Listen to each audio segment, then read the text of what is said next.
Do you want a financially secure future, not just for yourself, but for your loved ones as well?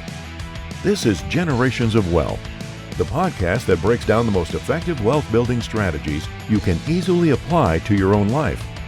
Join investor and international best-selling author Derek Dombeck in exploring practical tips and sound advice on building a profitable business, creating a powerful brand, or getting into the thriving world of real estate investing.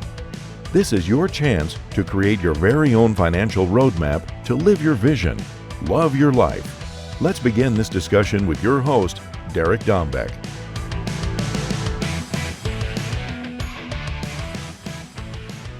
Welcome to the Generations of Wealth podcast. I am your host, Derek Dombeck, and today we are bringing you David Lecko. He is the founder of the app Deal Machine. And when David started this, it was built for his own purposes, right? He was driving for dollars, realized he was having an issue doing follow-up, and using his background as an engineer, he developed this app, which was never intended for the public and now is really a big deal. So I'm really jacked to have David on. Before I bring him on, I appreciate you being here. I appreciate you finding the show. If you just found us and anything you can do to help us spread the word of Generations of Wealth, we really appreciate it. Go out there and give us all the love, the likes, and everything on all the different platforms would be great.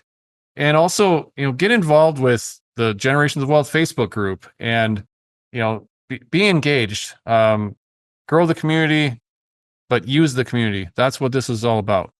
So again, thanks for being here. You can always find all of our old shows and all of our information at thegenerationsofwealth.com. And with that, let's get started. And now the man, the myth, the legend, the race car driver, Mr. David Lecko. Thanks, Derek. Man, thanks for being on the show. I have heard about Deal Machine. I dabbled with Deal Machine many years ago, but I am very excited to hear about your story, how you got Deal Machine started. But just in the beginning, tell the audience a little bit about yourself, where you come from, and how you got your start. Yeah, man, I grew up in the Midwest. My parents still live in the same 1,200 square foot house. And in high school, I noticed some kids had nicer cars than mine, and I preferred to figure out how to go buy that stuff. I was very material motivated at the beginning. Luckily, picked up the 4-hour Workweek, Rich Dad, Poor Dad. So I did go to college for engineering, but knew that entrepreneurship was the right path. I believed that I would have a more fulfilling life if I was financially free. I could choose what projects I worked on without needing to have that paycheck and letting that 9-to-5 get in the way of that. So, at Deal Machine, we believe in that too. And that's our whole mission, which is amazing because I get to serve people that are just like I was when I started out in my 20s. So yeah, along the way, I was reading Rich Dad, Poor Dad. I picked up the cash flow game that goes along with the book. And it's a really cool game. It really told me my friends have different thoughts about cash flow. And I've never talked to them or realized this until we played this game. And I see them making really dumb decisions. Like in my case, you could have an opportunity to buy an investment property. They'd buy it no matter what, but it might cash flow negative $400 a month. And then they'd go bankrupt before the game came to an end. Right. And so I'd buy one that was like $200 a month. And that in itself doesn't make you rich, but you try to get out of the rat race by making your passive income surpass your expenses. But then all these big surprises would come. You roll again. You're like, hey, remember that house you bought? Now you can sell it for twice as much, right? And then you got large chunks of money. And then you reinvest that, get bigger passive income. And that's how you played the game and eventually won. So I just knew I wanted to do that in real life. So look for rundown. Well, I didn't look for rundown houses first. I just looked for houses, but none of them would cash flow. And people at my real estate meetup locally that I found and started going to were like, well, yeah, you can't go buy listed properties. You need to go find rundown properties. They'll give it to you for a really good price because it's too rundown to sell on the market.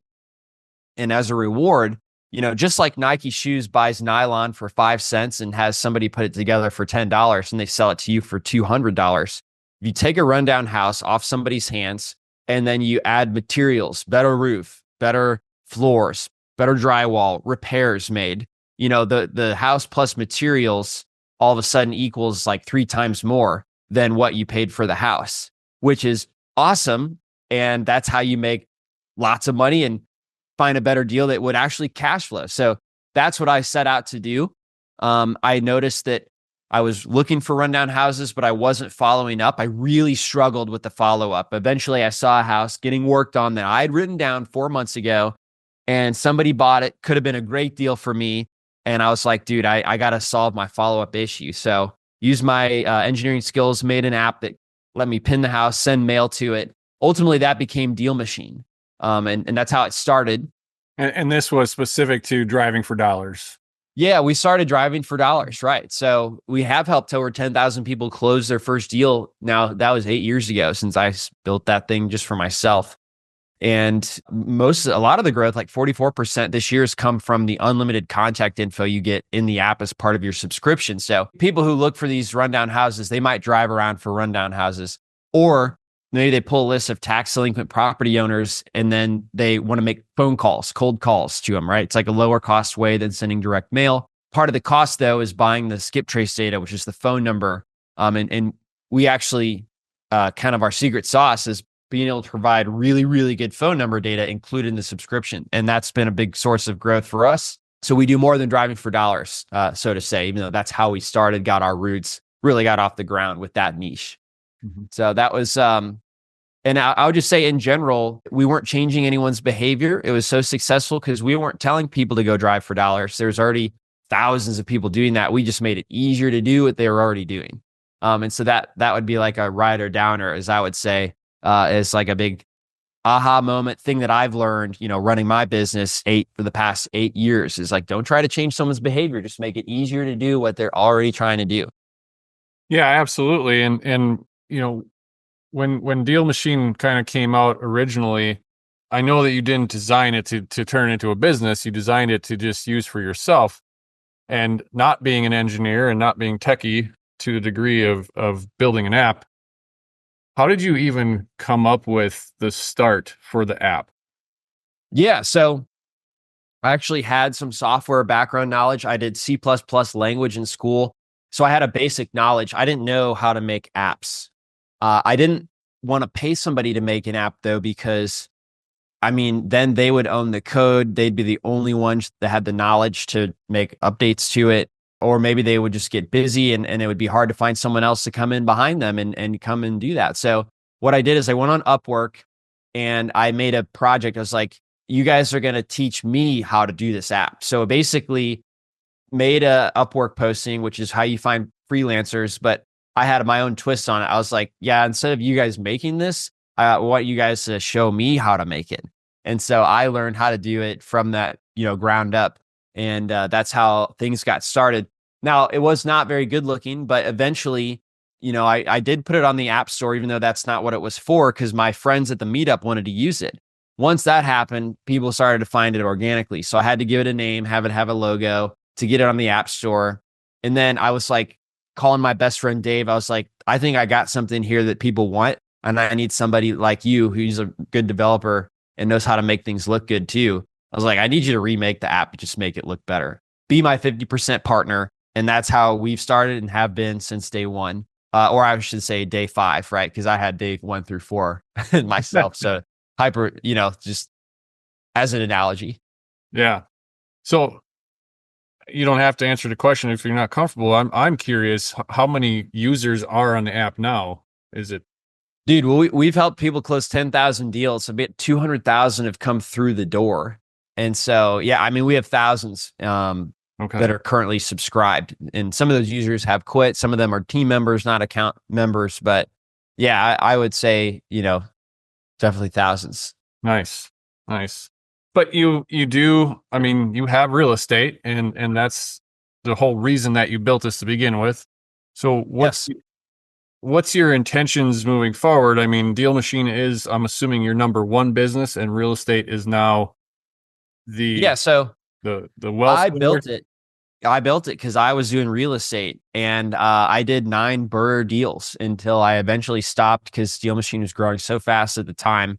Just to put it in perspective, our first year and a half, me and my partner did not pay ourselves anything but we put in full-time work, right? Then we were able to pay ourselves like $3,000 a month each. And that was a huge celebration moment because we were now financially free from the business. We were working still, we had to work still, but so that first year of like real money, it was like $20,000. Then it was $1 million. Then it was $6 million. Like that was the ramp up, the initial ramp up. So at about that time, I was like, okay, I'm going to fully focus on Deal Machine. Then 3 years went by. And then I looked at those 9 properties that I did the BRRRR strategy, reusing that same down payment. So I wasn't going broke buying rentals, but I was like, man, I didn't really do anything to these properties. And together they appreciated $1 million. I was like, man, I wish I had a lot more of those because I didn't really do anything. So I started doing deals again. Now I have 19. I did 7 deals this past year. Still doing the BRRRR strategy. And my best deal made $100,000 because of a tax delinquent list I called, and the guy who picked up, he was like, I'm an orthodontist in Utah. I bought 5 properties in Indianapolis 3 years ago. And the guy who said he was going to fix them up totally bailed on me. And now I owe taxes on properties that have holes in the roofs. And I am not making any money. It's a total headache to figure out who's trustworthy over there that can help me out. So I bought one of the properties for $20,000 less than he paid 3 years ago. And he paid his back taxes. That's how I got the $100,000 deal. Because I bought it for $160. I fixed it up for $125, and it was worth $425 actually on the appraisal. Got it refinanced. So over $100,000 actually, if you're doing the quick math there, but there's some fees and the refinancing and all that, holding periods and stuff. So about $100,000. And then I sent him my contractor. I was like, I know you got more properties. If you want, just use my contractor if that helps you out. So he was real happy about that. I think he had a good outcome. I should follow up to see, just to make sure he didn't want to sell any more properties. That is the point though.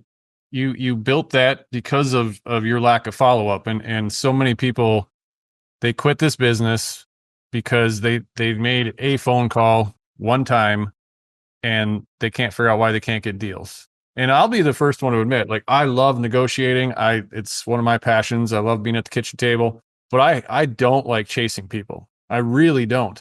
I like to be talking with motivated sellers or motivated leads that have been kind of almost filtered. But man, if I gotta play phone tag with people or chase people, I'm terrible at it because I just don't. Number one, I don't have the time. Now I have staff that does it and continues to follow up and get them back on. But what do you feel like if you hadn't come up with Deal Machine, do you think you would have been successful in real estate? Yeah, because I did 9 properties before Deal Machine got big enough where I was like, I got to focus on Deal Machine. Okay. So you had that before. Yeah. Okay. Well, not before. It was like during. Yeah. If anything, starting Deal Machine hurt my real estate investing. I would have been more successful in real estate because I would have still had my 9-to-5 job for longer, which would have allowed me to have mortgages on the, 10 government mortgage limit, which have better preferred interest rates, right? So yeah, I definitely would have been. Deal Machine was something I created out of my own need, but I was getting it done either way. Yeah. Well, I wouldn't expect a different answer because you're an entrepreneur. And so we all should answer yes every damn time if somebody says, would you still succeed? Because the point is you just don't quit trying. You figure it out, right? Right. Well, if you don't quit, you'll never fail. Yeah. 100%. 100%. So what's next? Are you going to try and expand Deal Machine, or are you going to work more towards real estate, or are you just going to be a full-time race car driver? Nobody makes money full-time race car driving. I know. Not even at the highest. Well, some people do only at the highest levels, but even in F1, you had Mazepin, right? His dad paid. He was a Russian oligarch. His dad paid to be there. Also, Lance Stroll, his rich dad bought Aston Martin, the company, and that's why Lance Stroll gets to drive. So it's very big misconception that you make money as a race car driver. Only the very few elite do, but even at that level, people still pay, right? So it's a privilege to get to race. And if you're an adult and you don't have like a rich uncle and at the age of 15, like you're going to have to make your own money and you're going to have to pay your own way. Maybe you could get a sponsor to help with the way. I was just looking at what I did this past year. I got a factory race car, which is $125,000. Very popular car in the UK called a Jannetta. And it's a tube frame fiberglass, really, really light, 2,400 pounds. And it's got 310 horsepower from a Ford V6 under the hood. So really cool power to weight ratio. What I'm trying to say is I had to buy the car and I had to pay for coaching and lessons to learn how to drive. And then I did a whole year. And that we did have pro coverage because we race with SVRA, which is also doing the Trans Am series, which are really cool cars, 900 horsepower on road courses, right? And then the big one is the Trans Am 2, which is 500 horsepower cars, also tube frame chassis. And they have a field of like 36. It's huge. So they have the pro live streaming coverage. And so we race in between their schedules on weekends. So we get the pro coverage too.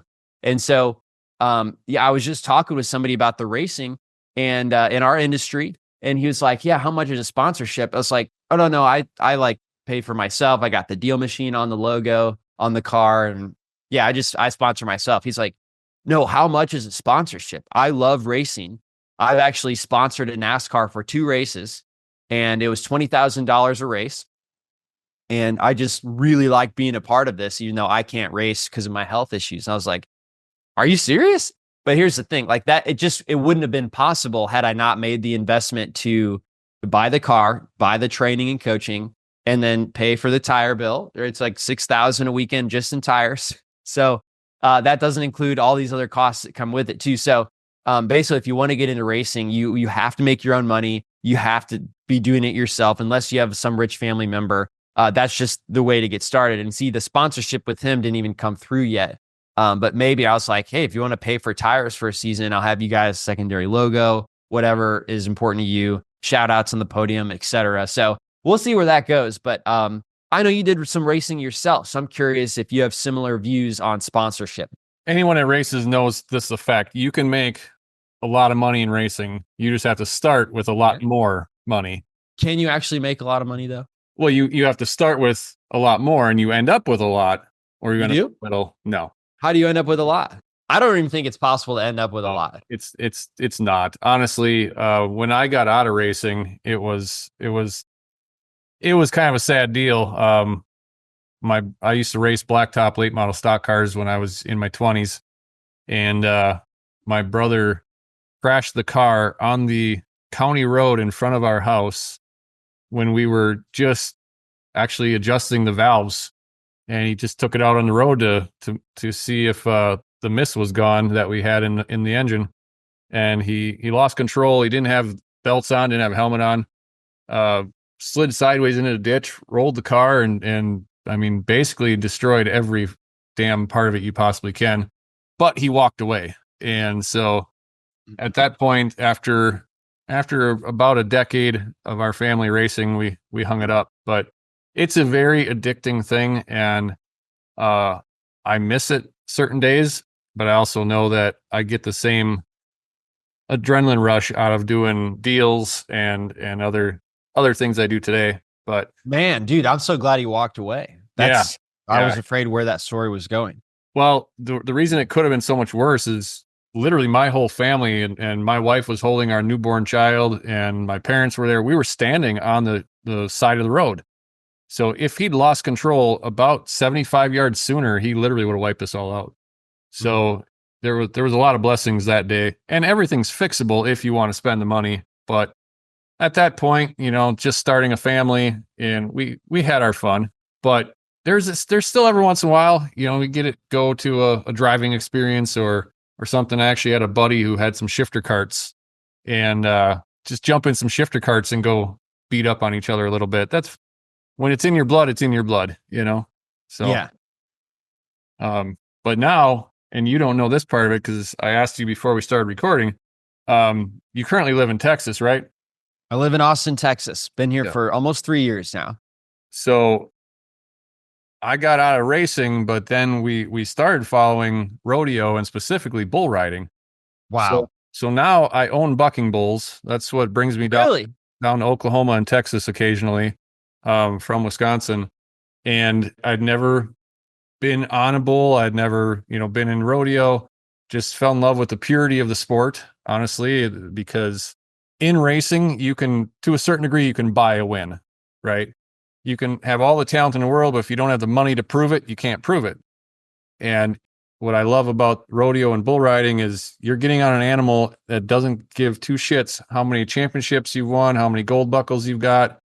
Their job is to just buck you off. And so I've never been on a bull, but we've owned bulls now for about 7 years. And I had a goal this year. I'm 48 years old. So in September, I got on a bucking bull for the first and probably only time in my life.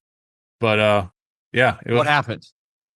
I was fine. I bucked off in about 2.5 seconds and a little sore for a couple days, but it was a goal of mine.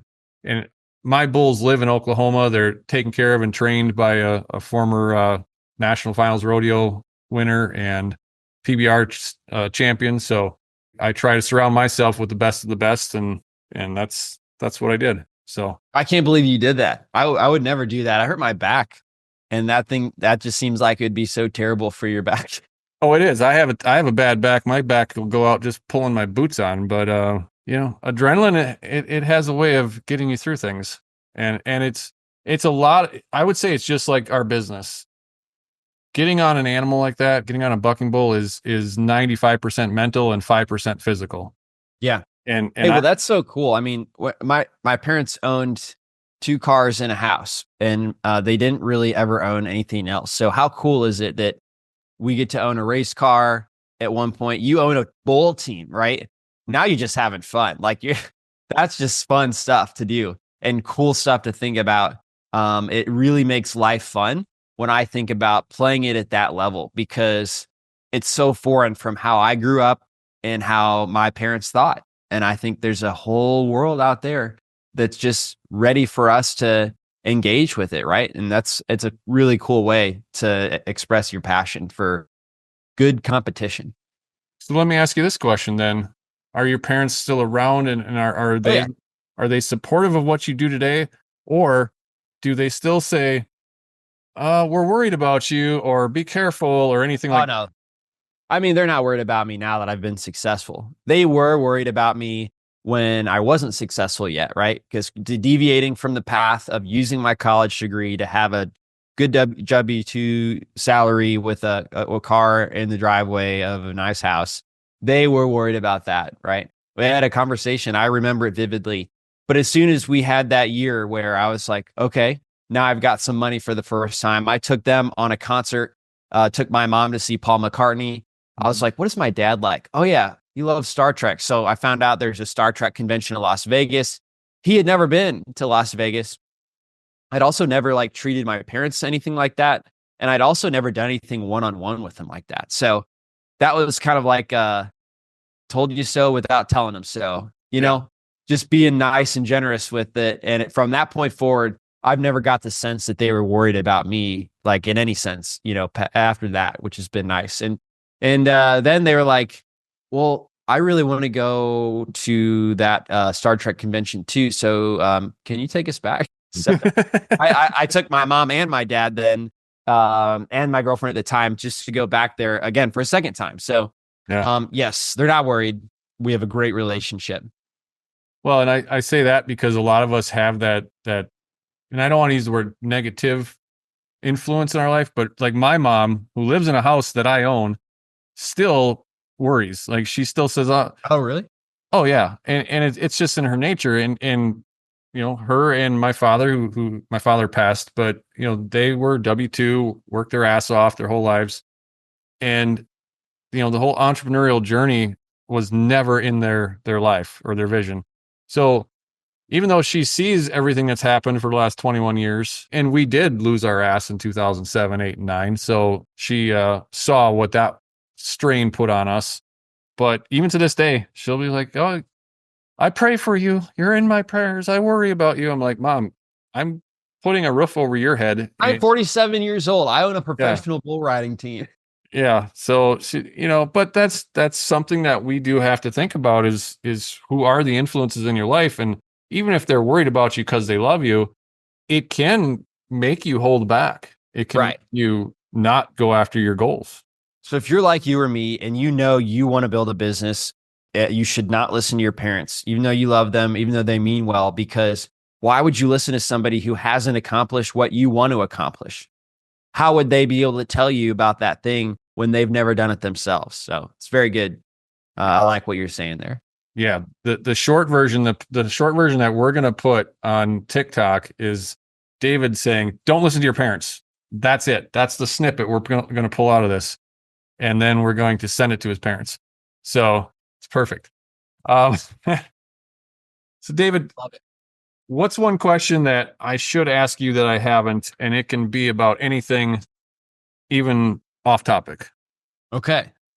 You could ask me what's the best thing I learned this year. Hit us with it. I would say the best thing that I learned this year is, in the past 10 years, I'm reading this book right now called Sell the Way You Buy.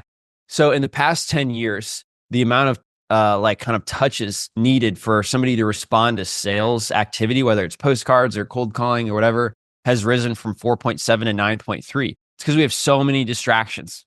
So if you're starting brand new, you got to keep that in mind, because if I talk to somebody who says, oh, this didn't work for me, I will look deep into the details and see, well, you guys only made 100 phone calls. You have to reach out multiple times, and that's how you break through. And when it comes to rundown houses, dude, if it's run down, it's been run down for a long time. They're not going to want to sell it just because you asked them. But it's a numbers game. So you got to be on that kitchen counter the day something does happen. And because it's run down, if something happens, they're going to need to sell it to you. So that's what I would refer to is talk to somebody in your market, see how many touch points they make to get a deal, how much money they spend on marketing to get a deal, and then double it for yourself because you're brand new. So that would be my answer. I love it. I love it. And you do have, I believe, a challenge coming up here, likely around the time that this is going to come out. Yes. And all information about David as he gets ready to explain this, you can go to thegenerationsofwealth.com/Lecko. So just remember David's last name. And if you can't remember it, look on the title for the show. So thegenerationsofwealth.com/Lecko. So what's that all about, David? Yeah. So a lot of times when we get stuck, we like to see other people who are successful. So I decided I will do a cold calling challenge. So it's not education. I give you guys the steps on how to get your first deal. Then we meet once a week and you can hear me cold call as well as teach you something, right? And have the opportunity to see how it's done. So if you want to join that 30-day challenge to get your first deal, go to my Instagram, send me a DM 30-day, and I'll make sure you guys get the free invite to come join me for that month-long challenge where you guys can compete to get that first deal. Yeah, and we'll have all that information in the show notes as far as David's Instagram and how to do that. That's awesome. Can some of us old people get involved, like looking for our 1,000th deal? Can we get in on the challenge too? Yes. Oh, that'd be great. We give away prizes just for attending. So it's like worst case scenario, you're entered to win $1,500 prize. Best case scenario, you get yourself a deal that make $20,000 from. Absolutely. And that's the real prize isn't making the money. It's getting the experience so that you just do it over and over and over again. Yeah. It's scary when you're starting out. Here's the thing though. It's worthwhile endeavor to make the cold calls yourself first, not just hire someone to do the cold calling, because they may be doing a bad job and you'll have no idea, but meanwhile, you're paying for it. Somebody just talked to me and he's like, yeah, I had to let my VA go. They didn't get any deals. He said they were making about 300 calls a day. I'm like, dude, have you ever cold called yourself? No. I was like, I can make 160 calls in an hour. And so if they're paying 8 hours for 300 calls a day, that person's not doing work for you. They're screwing around the whole time. So that should have been a red flag for you right there, but he had no idea because he never did it himself. So I want you guys listening to do the work. That's why we have the challenge. So you could see it done and do it yourself. And we give you homework, right? And your homework is calling 30 per day. And you complete that, you get entered to win that prize I mentioned every single time. So it's definitely a win-win. And that's it's been a really effective way. People have gotten deals in the 30 days before. There was a wholesale. We had like a $10,000 assignment fee last time, which is super motivating, where you could see somebody who's doing the same thing you're doing have success. gives you the courage and energy to go the next step further, not stop 2 inches from gold. Absolutely. And, my regular followers, they know this already. So I'm not really trying to segue into a sales pitch, but I'm super passionate about learning or teaching how to talk to people. So I run what's called the Elite Negotiations Academy. Oh, And, cool. And it's a twice a month coaching Zoom call where we take recorded negotiations and I pick them apart and we talk about what can be done different and better.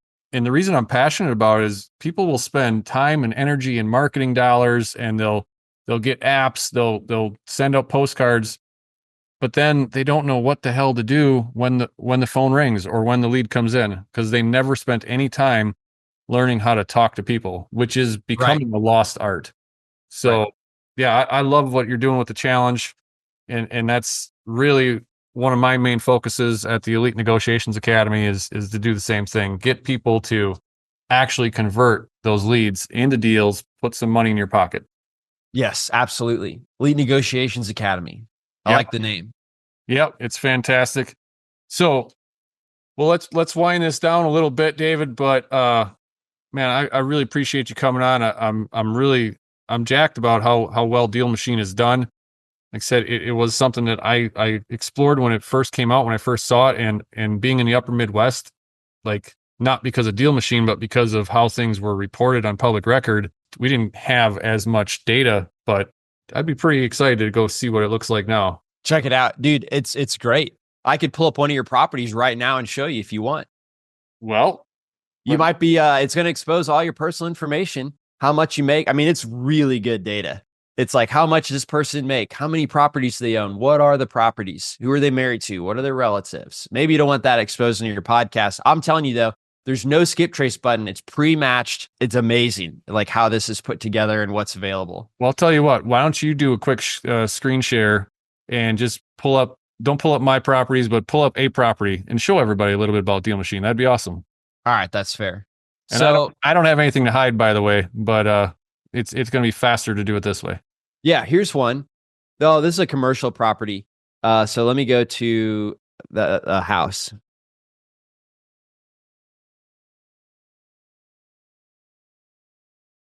Looks like we're in Dallas for some reason. We'll go with that.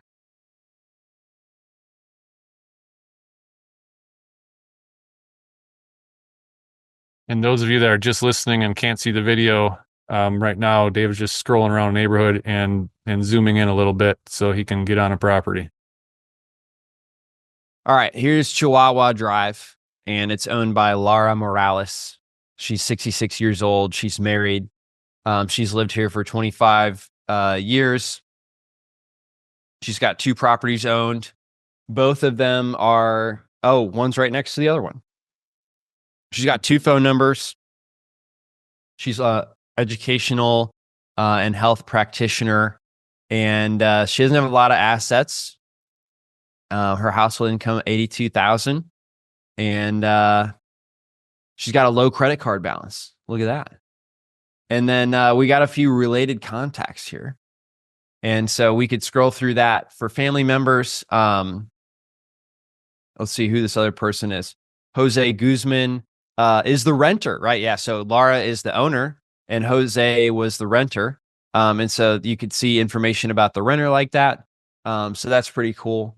One thing that we've got coming is using AI to drive for dollars for you, or look for properties with solar on the roof, or look for people with bad roofs, or, like properties with mature trees, et cetera. So that's something that's coming out that we haven't announced yet, but by the time this podcast is out, that's going to be available too. So really powerful stuff. But dude, the next level stuff is the owner matching that I just showed you. Yeah. I even had somebody that was renting my property. They were different from who was on my lease, and so that was so good that it kind of brought to my attention, hey, this extra person needs to go through the background check, be on the lease, et cetera, as a landlord. So unintended benefit from that data, but that's exactly what we want, is the data to be that good that it can help. That's awesome. And what do you charge for Deal Machine? It starts at $119 per month. So you get unlimited access to all that contact info. I mean, people used to spend 10 cents per property to get contact info, and you would only get the phone number. So, I mean, this is 10 times better, and it's included. Yeah. Really, really proud of this. No, you've come a long way with it from where it started. That's awesome. Thanks. So, well, perfect. Again, we can get you connected with David at thegenerationsofwealth.com/Lecko. And David, man, thanks for taking some time out of your day. And, Yes. And hopefully someday we can meet up and either get you on a bucking bull or get me back in a race car, whichever comes first. Never going on a bucking bull, but race car would be a possibility. I did want to say, if anybody wants to join that 30-day challenge, if it's okay with you, best place to go is my Instagram, Lecko. Just DM me 30-day. I'll send you guys a link to join my next cold calling challenge. Cool. Absolutely. We'll have that in the show notes as well. So cool. Thank you. Well, again, thanks so much to David and for giving us a quick tutorial on Deal Machine. Until the next episode, really, as always, appreciate our regulars and really excited if you just found us. Go back on thegenerationsofwealth.com for all of our former shows. Go into the resources tab to see what we have going on, including our cruise that's coming up in February, also Elite Negotiations Academy, and everything else that we do. So until the next time, go out, live your vision, and love your life. See ya. Thank you for joining us on another insightful episode of Generations of Wealth. May your newfound knowledge help you in leveling up your own strategies to get through the many obstacles to your money-making processes and bring you much closer to the financially secure life you truly deserve. Continue filling up your accounts and further polish your financial tactics by listening to more episodes of the podcast at thegenerationsofwealth.com. Because in your wealth-building journey, there is no other way to go but up, giving you the chance to finally live your vision, love your life. That's all for now. See you on the next one.